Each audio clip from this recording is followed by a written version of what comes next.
In one of the darkest moments in Game of Thrones, Stannis Baratheon gives in to Melisandre's counsel and has his daughter burned alive. As Shireen is sacrificed, her mother Selyse, who had previously been presented as the most devout believer in the Lord of Light, suddenly breaks down and tries to stop it. Though choosing the daughter she seemed to resent over her faith might seem out of step with the way she'd been set up, what it actually does is recontextualize the character. As it turns out, Selyse's faith was probably less about genuine devotion and more so about coping with her lack of agency in nearly every aspect of her life. Her daughter's disfigurement, her replacement by Melisandre, her inability to produce a son, her husband's infidelity, and even the burning alive of her own brother. They're with our Lord now, their sins all burnt away, did you see? I'm sure they're more than grateful, my queen.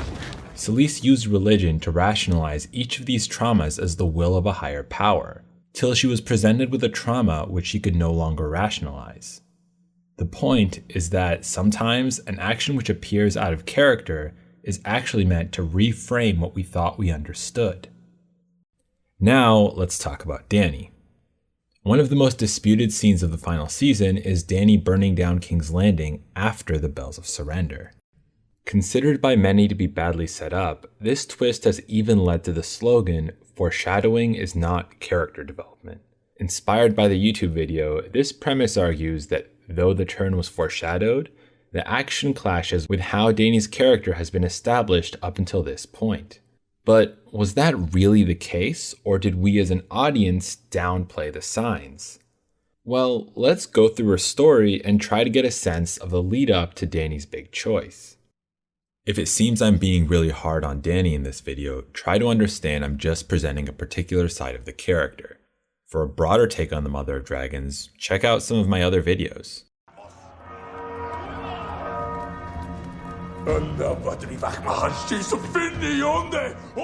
One of the earliest instances of the show establishing Dany's affinity towards extreme violence comes in her approval of Khal Drogo's declaration of war.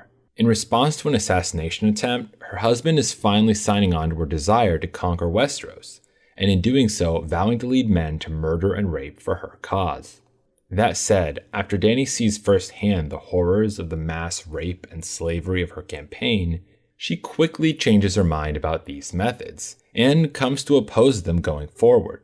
No more reaving, roving, raiding, or raping. That's our way of life. No more.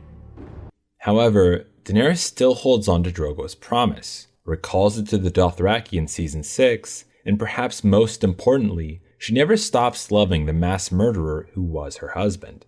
Who was the first? Someone taller. I point this out because it establishes a point about Daenerys that will be very important moving forward. That she, like most characters, is not ethically consistent. This means that it's hard to establish uncrossable moral lines for this character. For example, Daenerys burns alive Mirri Maz Duur for not saving her husband in exchange for the life of her unborn child, but later props up Ellaria Sand, who's an unrepentant murderer of innocent children. Or Daenerys executes Mosador for the extrajudicial killing of a pro-slavery terrorist, and then a few episodes later engages in the extrajudicial killing of an innocent man. Or she uses legal Targaryen claim to argue that the North belongs to her. Torrhen Stark swore fealty to House Targaryen in perpetuity. Or do I have my facts wrong? But is then fearful of the people choosing to put the legal Targaryen heir on the throne instead of her. Or Daenerys wants to break the wheel, but she wants to do so utilizing the same systemic violence which keeps the wheel spinning. What's important to note about all of these examples is that Daenerys doesn't start with one moral belief and then gradually reach the other. Neither the show nor George R.R. Martin write characters to have linear arcs, but rather use a more Shakespearean model of having them torn between two opposing ideals. All these people are your subjects now. Sometimes it is better to answer injustice with mercy. I will answer injustice with justice. The crucifixion of the children has struck a chord in her that has clouded any kind of helpful leadership values she may have in there. Upon taking Meereen, Daenerys rounds up all the former masters, and rather than giving them a trial, chooses to crucify one master for each crucified child. An eye for an eye, as it were. However, Barristan Selmy advises against this action, because as we see later, Barristan believes we should live up to higher ideals than our enemies, values a justice system, and sees torture as a slippery slope towards tyranny. Give him a trial at least. A fair trial. Show all the citizens of Meereen that you are better than those who would depose you. Teach them a better way. But since Dany ignores his advice and holds no trials, she ends up torturing and executing some men who oppose the crucifixions. My father spoke out against crucifying those children. He decried it as a criminal act, but was overruled. If your defense for this action is that regardless if they oppose the crucifixions, these men are still former slavers and thus deserve to die, then we have to take into consideration that they didn't choose to be born into this system, and that Dany's own right-hand man Jorah Mormont is guilty of selling slaves. So not giving the Meereenese the same chance to reform themselves is kind of hypocritical. Furthermore, if every slaver is guilty by merit of existing in an evil system, then what does that mean for the feudalist lords and ladies of Westeros? Should crucifixions be an accepted form of execution? And if trial is unnecessary, then why did Dany execute Mosador? And look, I get it. To hell with former slavers, right? But it's not necessarily about them. It's about the ethics of wielding state power and the way indulging in excessive cruelty can be damaging to the human soul. She convinces herself that what she's doing is what any commander would do, but actually it's not what a good leader would do. This dilemma is in some ways comparable to the 9th episode of The Sopranos, where Tony discovers that his daughter's high school soccer coach had been engaging in a sexual relationship with one of the girls on the team, also known as statutory rape. While he and Silvio initially contemplate taking justice into their own hands and murdering the coach's punishment, Artie Bucco comes to realize that such an action wouldn't truly benefit the victim or anyone else, and would only serve to make themselves feel better. Something happens to him, who's it gonna help, huh? His daughter? That girl? No, you, Tony. Now, obviously, the point of the episode is not to make the rapist sympathetic, but to explore the line between justice and self-indulgent violence. On the other hand, if your defense for this action is that maybe Dany didn't know, then let's move on to the next scene. When Daenerys feeds this man to her dragon, she's very clear about not knowing that he's guilty of any crime. Again, there's no trial, he's not a slaver anymore, she has no evidence that he's funding the Sons of the Harpy, and as it turns out, he really isn't. As far as Daenerys knows, she's executing an innocent man for the greater good, and in doing so, she employs cruel and grotesque methods in order to send a message. Now, are Dany's methods ineffective? Not necessarily, and her cause is as worthy as they come. But engaging in this sort of cruel and unusual violence clearly takes a toll on her. Is Daenerys the only character that engages in this sort of behavior? Again, absolutely not. But fire-breathing dragons enable her to enact destruction on a much larger scale than anyone else in the story. This idea of scale is key, because while Dany is willing to kill one innocent person, in the Bells, Daenerys essentially firebombs a city. So, was there any evidence that Daenerys considers burning down a city to be justifiable behavior? When my dragons are grown, we will take back what was stolen from me and destroy those who have wronged me. We will lay waste to armies and burn cities to the ground. As early as Season 2, we see Dany promise to burn cities to the ground, which introduces this idea that she sees this kind of devastation as a viable means to an end in war. This action is actually not unheard of, not in her world, and not in real history.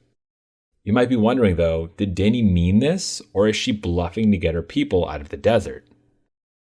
One day your great city will return to the dirt as well. At your command? If need be. And how many people will die to make this happen? If it comes to that, they will have died for a good reason. Those men think they're dying for a good reason. Someone else's reason. Here, Dany is at the tail end of struggling to establish order in Meereen and has had the people begin to turn on her a bit. This has required her to make some concessions that she doesn't really like, And again, she is raising the possibility of leveling a city. Bear in mind, unlike the previous case, Dany is now in charge.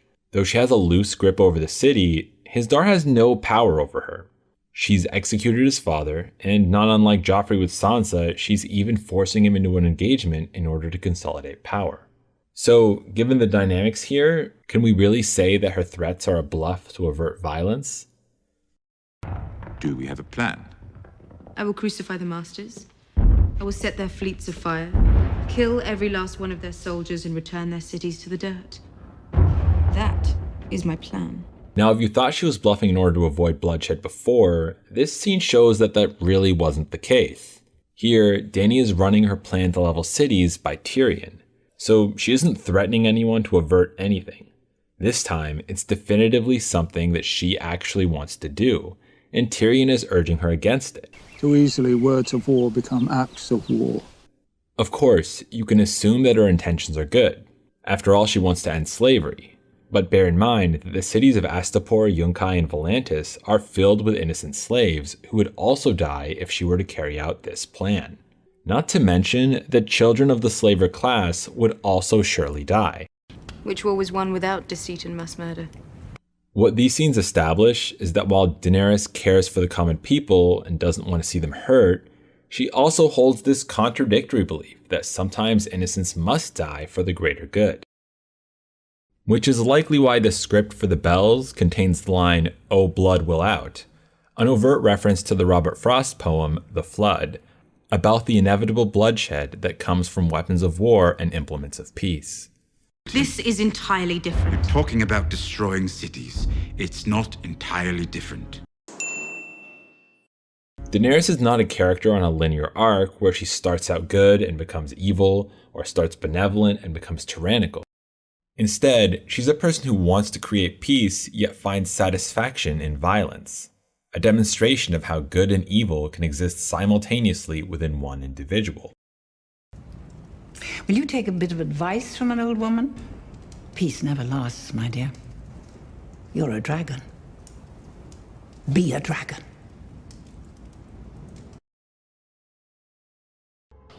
What is it you want? My birthright. The 7 kingdoms of Westeros. Finally, I want to dispute this idea that even though Daenerys does tyrannical things, her choices are always completely objective and rational and for the greater good of her people.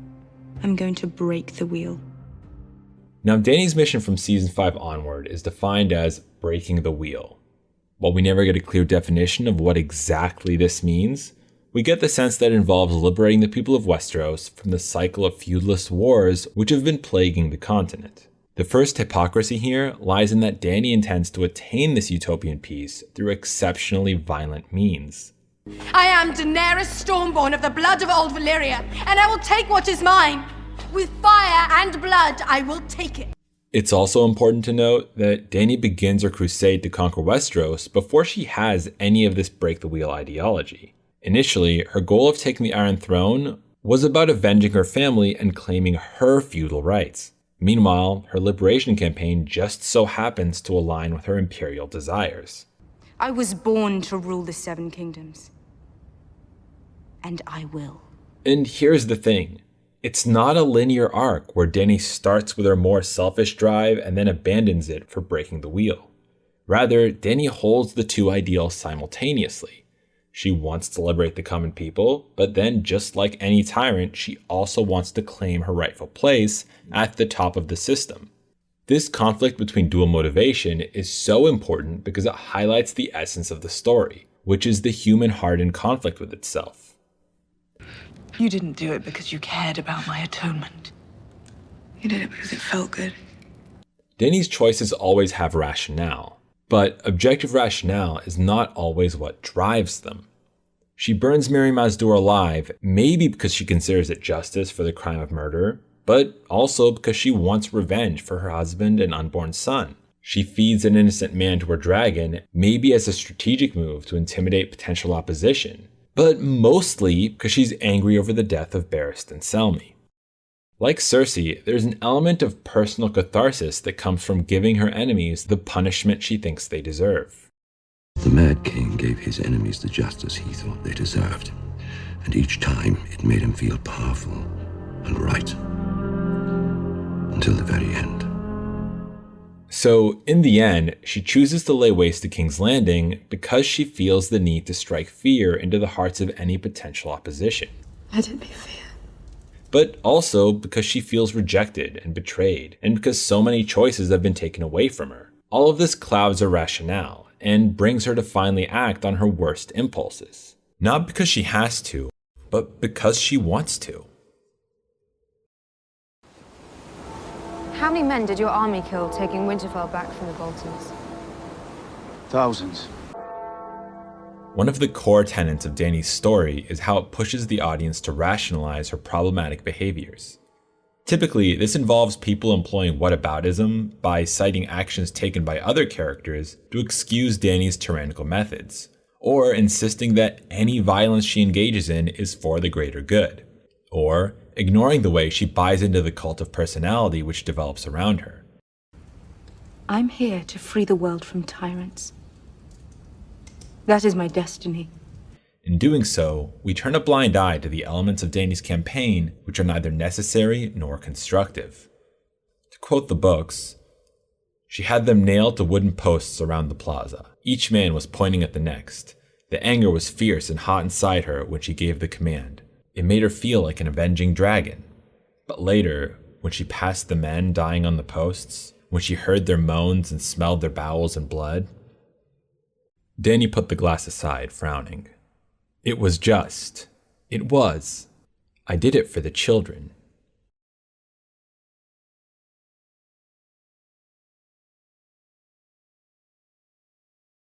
I did it for me.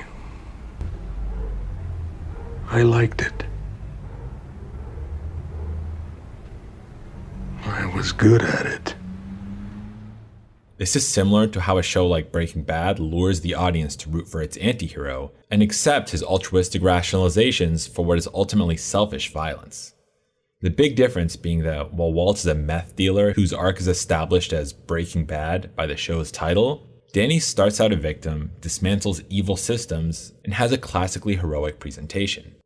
That her burning of a city feels needless and morally unprecedented is because it's meant to be the moment where the underlying impulse for violence overcomes the rationalization for it.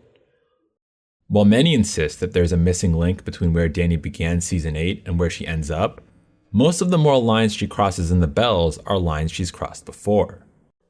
Dany had previously taken pleasure in killing, she had executed helpless, downtrodden people, she had invoked collective punishment without trial. She had been driven by anger to kill an innocent person to send a message. She had shown a clear desire to burn cities to the ground. She had ruthlessly burned people alive en masse to achieve political goals.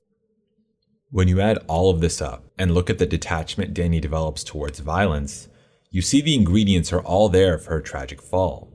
The escalation of scale doesn't make the action out of character, but the explosive release of all the repressed, violent impulses which Dany has been established to possess. If it feels like a betrayal, it's because it's supposed to. Because Dany's betraying her ideals, her better self, and those who believed in her. But you know, that's a great character. And that is character development. Daenerys wins.